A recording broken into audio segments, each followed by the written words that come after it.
Hello, welcome to Off the Shelf Reviews. It's Gaming Friday. I'm Gary. I'm David. And today we're taking a look at the classic Sonic the Hedgehog, which originally released in 1991 on the Sega Mega Drive or the Sega Genesis. It was of course developed by Team Sonic and published by Sega. Now Sonic is an anthropomorphic hedgehog who is out to rescue trapped animals from the insane Dr. Robotnik, who has stolen all of the Chaos Emeralds. Pretty straightforward story. Indeed. Now this was development began when Sega ordered for a mascot to be created. Their current one was Alex the Kid. And they wanted a more modern mascot. And so they ordered for this one to be created for the company. And they wanted something fast.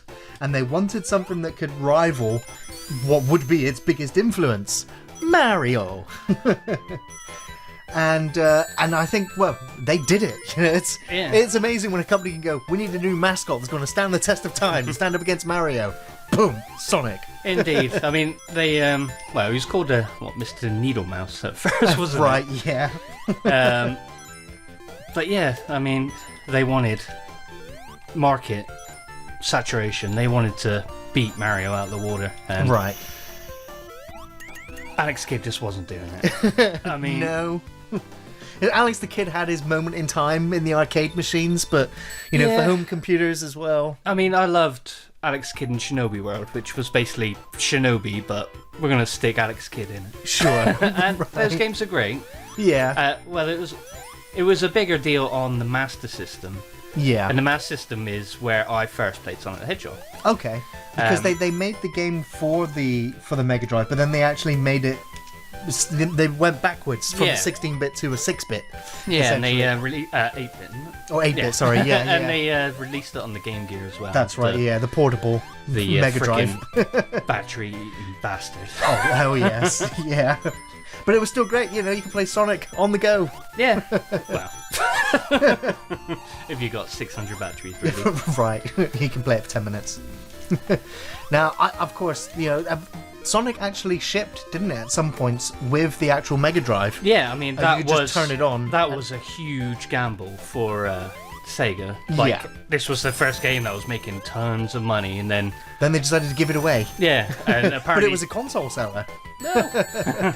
But apparently in, Japan, they were like, what the fuck? That's going to cost us fucking millions. This game is selling. We make money on software.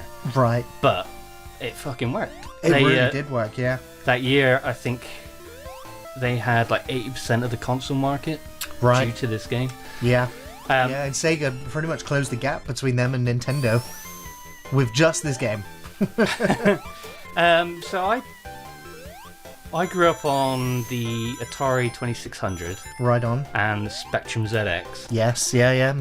So I was so used to games where you either I'd play with my brother, so 1 versus 1 on stuff like Combat, or it was stuff like Breakout or Missile Commando, where you play till your lives are gone. Yeah. And that's it. Yeah, you get a high score. And then eventually I would get the Master System. I think I got it for Christmas, and I got Sonic the Hedgehog 1, and I think that was probably the first game that I could complete. Okay. From start to finish, I get an ending. Yeah. Which basically just changed my perception of games. Yeah. They have an ending, a story. Oh, you missed the hoop. Oh, he's still there. But Sonic 1 for the Master System, I still love. Yeah. It only has Green Hill, it has Labyrinth and Scrap Brain Zone. Right. So it's half the stages. Yeah, and then it had its own Jungle Zone, Bridge Zone. And the music was actually done by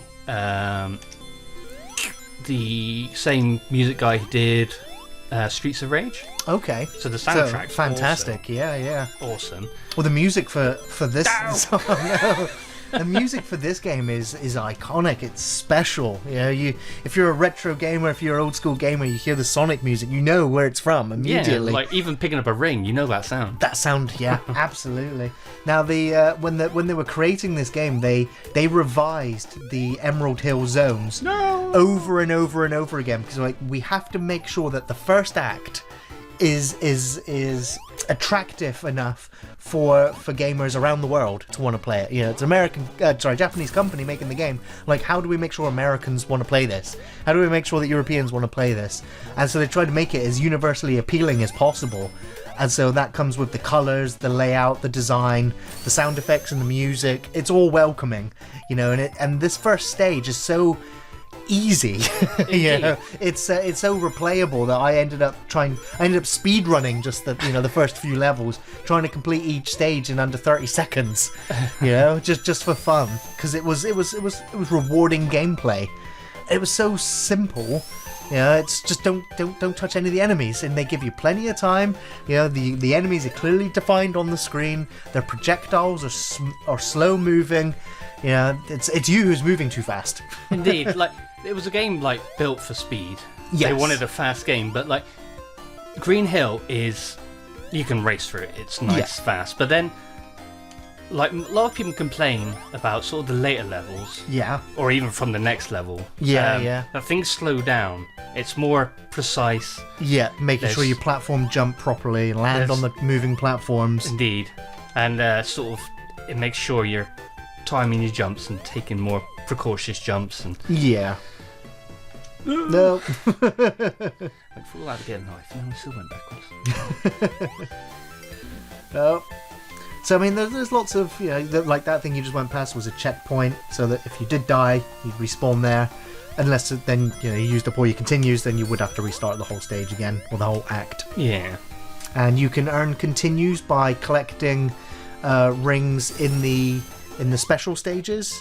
Yeah. And you can earn extra lives by collecting 100 rings on normal stages. And to access the bonus stages, you need to finish the area with 50 rings on you. And, you know, that would be something that would stay through pretty all much the all the Sonics. 2D games. Yeah. I'm not too sure about the 3D ones. No, I to be honest, I enjoyed Sonic and Tails and Sonic 3. And then they introduced Knuckles and Ghost and, I don't know, all those other different hedgehogs and creatures. Yeah. And then there were the spin-off games, and then the cartoons, and it's just so much. I mean, it did become a multimedia. Oh, absolutely. Oh, that's a shame. And so, you know, the way the gameplay works is you can complete the entire game as long as you've got one ring on you. Yeah. You can take a hit. And usually when you do get hit and all of your rings get scattered, you've only got a few seconds to pick them back up. You're never going to pick them all up, but as long as you pick up one, you can keep on going. Yeah, but in the Master System version, you couldn't. Right. You basically get hit, one ring would fly off you, and you couldn't touch it. Yeah. Like, so you'd have to pick up another one. Right. Oh, here we go to Marble Zone with the lava and the what a jump. and the monsters that you can't land on properly. You gotta land on just their heads because they're spiky. So Sonic 1 was 3 act structured. Yes, so you'd go through 6 Act zones. 1, Act 2, and Act 3 where you'd have a boss. Yeah. In Sonic 2, they would knock that down to 2. Right. And the boss would be at the end of the second one. Yeah. Was that because they rushed it, or because they just felt like they wanted to move on to another completely different environment? Yeah, I think so. Like, I think by the time you get to the Act 3, it probably... attention span probably ran down a bit. It's like, right. Okay. Let's go on to the next new environment. Yeah, I mean, this one here, there's 6 zones. You start in Green Hill, you got the Marble one, then Spring Yard, Labyrinth, Starlight, Scrap Brain, and then the final zone. So there are actually 19 total playable levels, not including the bosses or the secret, the bonus stages for collecting the emeralds or the Chaos Emeralds. Now this game, I mean, the controls are tight, but it's missing the spin dash, which they added in the next one. Yeah, in Sonic 2. Yeah. Which makes it a lot easier, especially because a lot of the sort of curved scenery where you sort of have to go back. You need the momentum. You need the momentum, but from Sonic 2, you just spin dash and so you just immediately have that momentum on the spot. See, like here is like the momentum's really gone down. Like you've got to wait. Hazards everywhere. Yeah, and this is what the game sort of just dissolve into is kind of small puzzles, platforming puzzles, and then it's then you kind of have like a timer as well, especially with the underwater levels. It was stress from Labyrinth Zone onwards. Absolutely, it really is, because it's so easy to die. You're trying to find those bubbles of air to keep Sonic alive, to get to the next zone. Oh no. Oh, you hear that sound? Dun, dun, dun, dun, dun, dun, Yeah. No, don't die. No. You know, it was before purposely drowning Lara Croft in Tomb Raider. Yes, This was the original drown. Right. Oh, I've always been afraid of water in games, you know, especially for me it was Sonic and Earthworm Jim. You know, those underwater segments, just a nightmare to get done. Yeah, I just remember being in Earthworm Jim in the little protective bubble, just trying not to touch the sides because the glass would crack. With Sonic now, trying to collect those air bubbles and then trying to get to the next point. It's tricky, it's taxing, but it's, you know, this. I still remember the level select code for this game. You know, up, down, left, right, ABC, start. No! Level select. I suck at these bonus stage. I had a weird sort of debug mode on Sonic 2. Right. I got so stressed at the game once that I basically just smacked the Mega Drive and it went into debug mode. I think. Yeah, sometimes all you gotta do is hit it. I think the actual method is to sort of try and remove the cartridge while it's playing, and it will go to debug mode. Okay. I think that's the actual method. And like, yeah, I had level select, and you could do like pick odd random special zones and stuff. Nice. Which is kind of weird. Just broke the game. Yeah. How is that animal running across the lava? Is there something we don't know about? So I like the animations for Sonic. Yeah. I liked, you know, it was one of those first games where I realised that he had an animation. If you just put the controller down and came back, Sonic would have that impatient kind of foot tapping, Indeed. looking at you. Or like, yeah, like dangling off the edge. the guy had attitude. Again, it was something that Sega wanted to. They wanted to rival the mouse, the Mighty Mouse of Disney, especially considering Disney had their Mickey Mouse games on the Mega Drive as well. Yeah, like the Castle Illusion. Yeah. So it was kind of following Mickey's animations in that regard. But again, it's those small little details that help bring the mascot, you know, the character to life. Because as a kid playing the game, I wasn't aware that Sonic was going to be a mascot. Yeah. Didn't know he was going to have all these sequels. You know, for me, I put Sonic right next to Cool Spot. It's like, what's the difference? You know. He didn't have a fizzy drink. No. But they had some weird ideas for Sonic as well. Like, he was supposed to be in like a rock band. He had a human girlfriend called Madonna. What? Yeah, supposed to have fangs, but then they Were these the original Sonic ideas? Yeah, this is what Japan thought would sell in America. Right. But then it came to America and they had a lady, I can't remember her name, but basically go through the design is like, no, take the fangs out. He doesn't need a human girlfriend named Madonna. And lose the rock band. Yeah, just crazy ideas. But like, this went huge fast to the fact that like Sonic 2... Was it part of the advertising that did it, or...? I think so. Like, I think Mega Drive needed a mascot. Yeah. Like, it was trying to get by on just like Altered Beast. And Right. These just games that didn't have much replayability, were balls out hard. Or over in 20 minutes. Yeah. Yeah.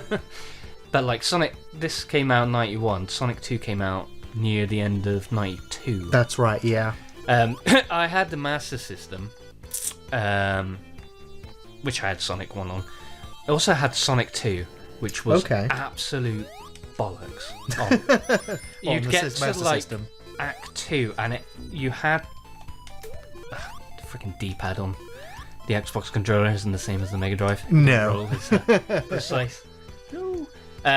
But you get to Act 2, I think it was, and you would have to progress, use a hand glider, which controlled like balls. And I never got past that level. I had a friend who did it and could complete the game, so that's the only way I knew it was possible. Yeah. And like, it was advertised like Sonic 2 with Sonic and Tails. Okay. But Tails wasn't in the game. Why? At the end of the game, there was like a cutscene of Sonic running for just endlessly, and then eventually Tails' face would appear in the sky Okay. in like stars, and that was the only His appearance. that was his only appearance in the game. Wow. Well, when they were originally making the first Sonic game, they wanted it to be 2-player mode. Because most games did, you know. Yeah. The Mega Drive was also, selling itself as a co-op, home system to play these games. But the development team, they didn't have enough time.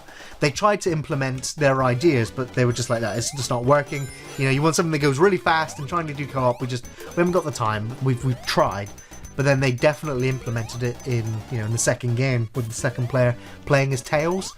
The first player still you can't just play Tails. But as long as someone is playing Sonic, the person playing Tails, if Sonic does fly off the screen and does his thing, Tails gets left behind. But I always liked the fact that he would just kind of fly in, and the second player would just take control of him again when he turned up. But it was so mean for the second player half the time. It's like, they were spectating. Slow down. Yeah, it's like, oh god, right. Wait to come back. Yeah. Slow down. He'd land and he'd run off again. He's like, God damn it! I just got back. Yeah. It had a 2-player versus mode as well, where it sort of squeezed the screen down into two screens, and you both raced through the mission or the level. Yeah, which was alright. Yeah, It's the competitive thing. Yeah. But then I absolutely loved Sonic and Knuckles. Okay. Sonic and Knuckles had this like giant cartridge which you'd put in the top of the Mega Drive. Yeah. And then you would be able to put Sonic 1, 2 or 3 That's right. into the top. Yeah. And then you could play as Knuckles. In the original Sonic games? And not in the Sonic 1. Sonic 1, it would just give you a bonus stage to play through. Okay. But Sonic 2 you could play as Knuckles, and Sonic 3. Because Sonic 3 was supposed to have Knuckles. But they dropped it, yeah. Yeah, at the last minute they needed to get the game out. Yeah. But yeah, that game was awesome. What made that one so special? Again, the music, the levels got bigger.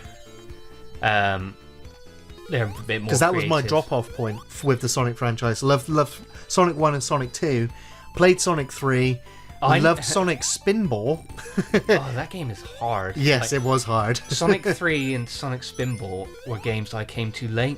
Right. Sonic 3 never came down in price. No. In the UK. No, it was always hard like to 60 find. quid.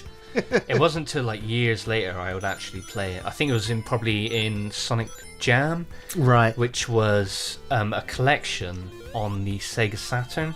Okay, yeah. Which had Sonic 1 to Knuckles. Yeah. And a cool little sort of the first sort of Sonic 3D proper like 3D.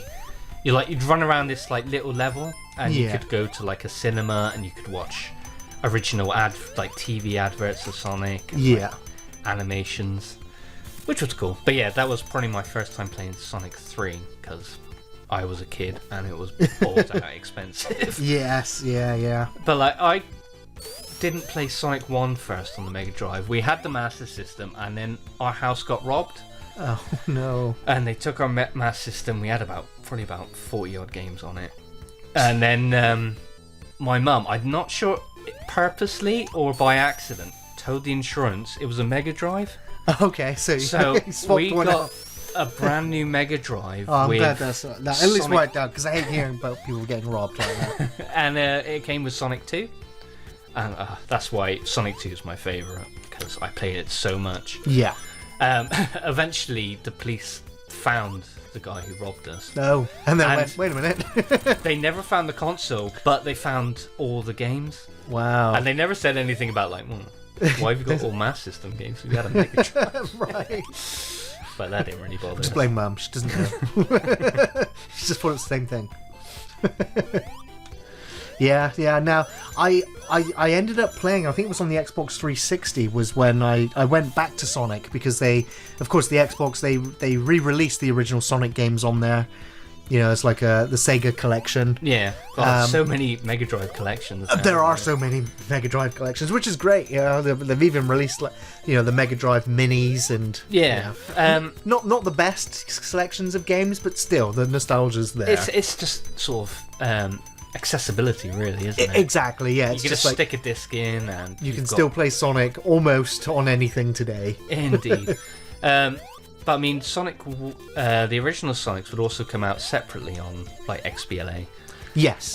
Thanks to basically a fan who was like making his own version of Sonic. Right. I can't remember what he was called, but he basically remastered the games, and he did such an amazing job. Like they got like iPhone releases, and he did the remasters for the consoles, and then they would come to him to do the Sonic actual Mania. ports. But they came to him to do Sonic Mania, the game that came out 2 years ago. Okay. Which is probably the best Sonic game. Wow. I've not played it. He was such a fan. He sort of understood what made these 2D games so special and work so well. The level design, the characters, the environments, the looks, the sounds, pixels, the gameplay, the maps. Yeah. And he just made some fantastic, tight 2D Sonic games. Wow. Because like Sonic great. lost its way bad. Yes, it did. What I was building to was when Sonic went 3D. You know, because when Mario went 3D on the 64. Yeah. You know, I didn't like those games. I was just like, ugh, it's horrible. I wasn't a big fan of the N64. No. You know. But yeah, watching Sonic go 3D, it was disgusting. It was vomit inducing, especially trying to do those speeds, you know, in those 3D worlds was just horrible. It was unplayable. I mean, at the time when the Dreamcast came out, it looked phenomenal. You're like, wow, like the speed. Yeah, this is the future of games. And it was kind of cool. Like it was made to be an RPG. Like an action RPG, which is why you sort of start in like in the city. Okay, you can, like, walk around, you can and there's like normal people. Yeah, like, what's going on? I don't understand sort of how it went to Mobius to sort of this like Earth-like realm. Well, maybe we'll watch the new movie and find out. But it like that first level on the beach, it looks cool. Yeah. But going back to it now, it plays like absolute trash. Yeah. Like if you lose momentum, you're gonna die. You're gonna fall through the geometry. Yeah. Or it's just gonna be a pain to get that momentum back, which just makes those games pretty much impossible to go back to. Yeah. Yeah. I literally, I think so. Like Sonic Unleashed, was it? Or yeah, that was the werewolf game. Oh, jeez. Yeah. Xbox 360 had, I think it's known as Sonic 2006. Yeah. And like he had a human girlfriend in it. Yeah, they were like, oh, these old ideas, let's rehash them because we got nothing. Which is just creepy, like makes out with her at the end. But that game was just busted. It was rushed to be in that sort of new generation, and it just didn't work, and it got bad reviews. Yeah. And then like Unleashed was like, oh, fucking let's turn him into a werewolf. It's just like, who's coming up with these ideas? I mean, I'm gonna say, are there more bad Sonic games than good ones? Yeah. Because I looked, and Sonic the Hedgehog. This game in particular, the one we're playing right now, is one of the best. But there are over 100 games in the Sonic universe. Not all of them have Sonic in the title, but you've got there's table tennis Sonic. There's tennis. There's pinball Sonic. There's Schoolhouse Sonic. I don't know what that is. Right? Exactly. There's Pocket Adventure Sonic. Yeah, there was like Sonic Advance on the Game Boy Advance, because after the failure of the Dreamcast, Sega became a software-only company. Exactly. Yeah. So the Sonic thing games you'd never on thought would something. happen. Yeah. Like he would end up on a Nintendo console. Like, right. During that main rivalry they have. Yeah. Yeah, it's bizarre. It does feel like Bizarro Universe. But like on the Game Gear, he had Sonic Drift, which was like their Mario Kart killer. Yeah.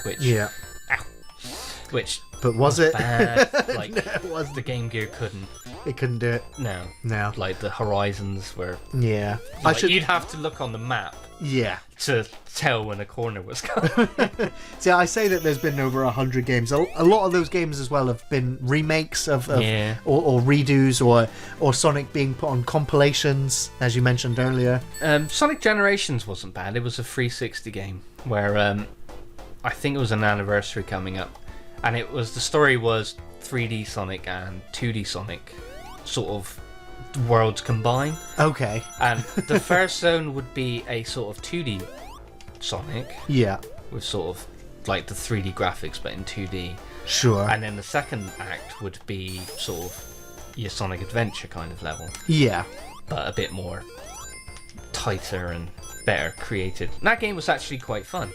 It had like Green Hill Zone reimagined, yeah. the Chemical Zone from Sonic 2. Very good. And it sort of had one of the best levels from every game up to, I think, Sonic Colors, which was a Wii release. That game was quite good, but then I missed so many of these games because after having so many bad experiences with Sonic, I was like, yeah, I'm kind of done. And occasionally I'll just pick up this original game. Indeed, like most Sonic fans are just like, they're trying to get something that they're so apologetic about the mistreatment we've given.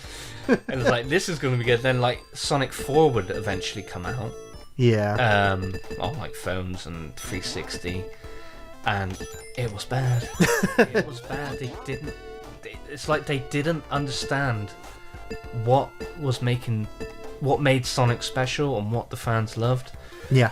But then there was a younger generation that loved the sort of 3D games. Sure, yeah. That would be their first Sonic experiences. These games made money.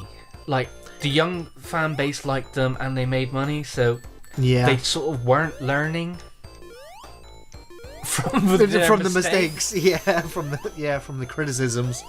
I partially put it down to, I don't know, parents like going, I used to play Sonic, I'll buy Sonic for my kids. Yeah, I mean, my kids did enjoy Sonic. Like, they had mobile games like Sonic Dash, which is like a runner where it's running, you just slide left or right. Right. It's simple and the characters are kind of, fun. Yeah. They're nice to look at.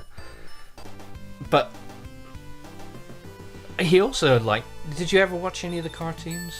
I did watch some of the episodes, yeah. I mean, I was getting just old enough to stop watching like Saturday morning cartoons. It was that Sonic arrived as a cartoon just around the time I stopped watching. Yeah, like there was the end of my childhood. The Adventures of Sonic, which the animation looks so for me shit. the weirdest thing watching that cartoon or putting that cartoon on was Sonic was talking.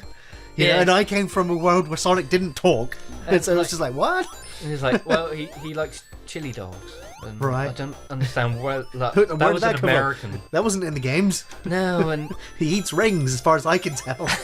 And then there was a second cartoon series, which was like an ongoing storied one, and they would also have Archie would do a comic run where it was like Sonic and Tails, and then they would just keep creating these like weird characters like Sally the Squirrel and all this stuff, and like I was like, this isn't my Sonic. Like, no.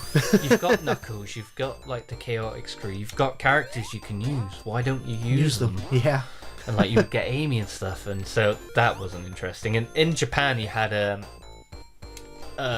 anime film, which is actually pretty good. Okay. I wasn't aware of this. Yeah, I don't think it came out over here, so it was something I would come across later on. Yeah. My kids love that. The film. avid Sonic fans. And then they had an anime series called Sonic X. Okay, yeah. Wasn't aware of that either. Fox Kids, it would get dubbed. And that has a big fan base, but that, again, it was like using the Sonic characters, like Knuckles, Amy. Who's Amy? Amy is a character who came in Sonic CD. Okay. The Sega CD or Mega CD, right, depending where you came from. Who's sort of infatuated with Sonic, and you had to rescue her in Sonic CD. But she would then become a stronger female character, which, is always a good thing. Yeah. He just goes around with a hammer and smacks things. Which brutal. So yeah, on that note, I think I'm going to slowly bring this video to a close. Dave, you definitely recommending Sonic the Hedgehog? Yeah. I mean, if you grew up with these games, it still plays fine. It's still fun. Yeah. Like, it's always a case of you run, like, ooh, speed, and then you'll come across an enemy or something, or a spike, and it'll just slow you down. It's like, oh, God's sakes. It can be frustrating, that, but, I mean, it's pretty easy. Yeah. You can get to the end. Simple. And if you get stuck, you just put that old level select code in and just move forward a little bit. I mean, I'd always recommend Sonic 2 over Sonic 1. Sure. But, I mean, it's pretty much impossible these days to get one without the other, so... Right. It's easy. It's so simple to give both a go. Yeah, absolutely. I think they're both amazing games. Near perfect level design, great sound effects, staggeringly good graphics for its time. I mean, I still listen to the soundtrack at work. I can always put on the soundtrack. Lovely music. Yeah, it is fantastic, and controls that just feel incredibly responsive, and easy to master. Yeah, it's not complicated. Indeed. You hold right and you press jump. Absolutely, yeah. It's a true classic. It is one of the greatest games ever made. And so with that, I just want to say thank you, Dave, and thank you everyone for watching. We'll be back next Friday to look at another video game. Of course, new film reviews on Thursdays. You can find us on Facebook, on Twitter, and on Patreon. Thanks for watching, everyone. We'll see you next time. Bye.